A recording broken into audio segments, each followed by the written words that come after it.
প্রধান উপদেষ্টার কাছে জমা দেওয়ার 4 মাস পর গণমাধ্যম সংস্কার কমিশনের সুপারিশ নিয়ে পর্যালোচনার আয়োজন করে ব্রডকাস্ট জার্নালিস্ট সেন্টার বিজেসি। এ সময় বারবার ঘুরে ফিরে আসে মুক্ত সাংবাদিকতা উত্তরণের পথ। আলোচনায় অংশ নিয়ে নিজেদের মতামত তুলে ধরেন সিনিয়র সাংবাদিকরা। বক্তারা বলেন, বিগত আমলে দলীয় পরিচয়ে দেয়া হয়েছে গণমাধ্যমের লাইসেন্স।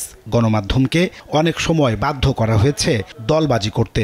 এজন্য লাইসেন্স ও ব্যবসা পলিসিতে পরিবর্তনের দাবি করেন তারা। গত শাসনামলে এক শ্রেণীর সাংবাদিক, এক শ্রেণীর মালিক, দলবাজি, সাংবাদিক ইউনিয়নের কিছু নেতা, তাদের সরকারের কাছাকাছি যাওয়ার প্রতিযোগিতা, সাংবাদিকতাকে ব্যবহার করে নিজেদের দলীয় স্বার্থ উদ্ধারের চেষ্টা, এই সমস্ত কারণে আমাদের সাংবাদিকতার যে অবক্ষয় হয়েছে, যে পতন হয়েছে। একটি টেলিভিশনের লাইসেন্স নিতে হলে যিনি বিনিয়োগকারী তার নামেই লাইসেন্সটি হয়। এখানে যারা ওখানে চাকরি করতে যান শুধু চাকরিই করেন, এটিকে একটি মূল পার্থক্য। সেই পার্থক্যটা যদি দূর না হয় তাহলে আমরা টেলিভিশনগুলো কিন্তু মুক্ত হতে পারবো না। মুক্ত গণমাধ্যম নিশ্চিত করতে কমিশনের দেওয়া সুপারিশ দ্রুত বাস্তবায়নের দাবি জানান বক্তারা।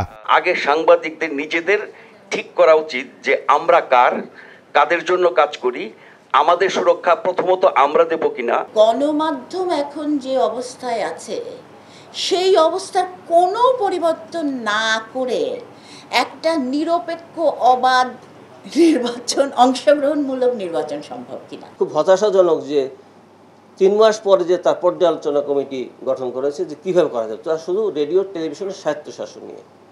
এখন বাকিদের কি অবস্থা হবে আমি ঠিক জানি না। প্রধান উপদেষ্টার প্রেস সচিব শফিকুল আলম বলেন, সরকার স্বাধীন সাংবাদিকতার মৌলিক সংস্কার সম্পন্ন করেছে। গত 15 বছরে কি ধরনের সাংবাদিকতা হয়েছে তা জাতিসংঘের তত্ত্বাবধানে তদন্ত করতে চায় অন্তর্বর্তী সরকার। আগে যেটা ছিল যে আপনি সিক্রেট এজেন্সি দিয়ে একটা ভয়ের সংস্কৃতি করে আপনাকে মুখটারে বন্ধ করা। তা আপনারা দেখেন, আমরা 11 মাসে চেষ্টা করেছি এবং আমাদের তরফ থেকে বারবার বলা হয়েছে যে কোনো ধরনের কোনো সিক্রেট এজেন্সি, কোনো ধরনের কোনো ইন্টেলিজেন্স এজেন্সির জন্য কোনো টিভি মিডিয়াকে বা নিউজ পেপারকে, কাউকে বা কোনো সাংবাদিককে একটা যেন ফোন না করে। এ সময় সাংবাদিকতার শুরুর বেতন ন্যূনতম 30,000 টাকা হওয়া দরকার বলেও মন্তব্য করেন শফিকুল আলম। একটা মেকানিজম। নাজমুস সালেহী, সময় সংবাদ, ঢাকা।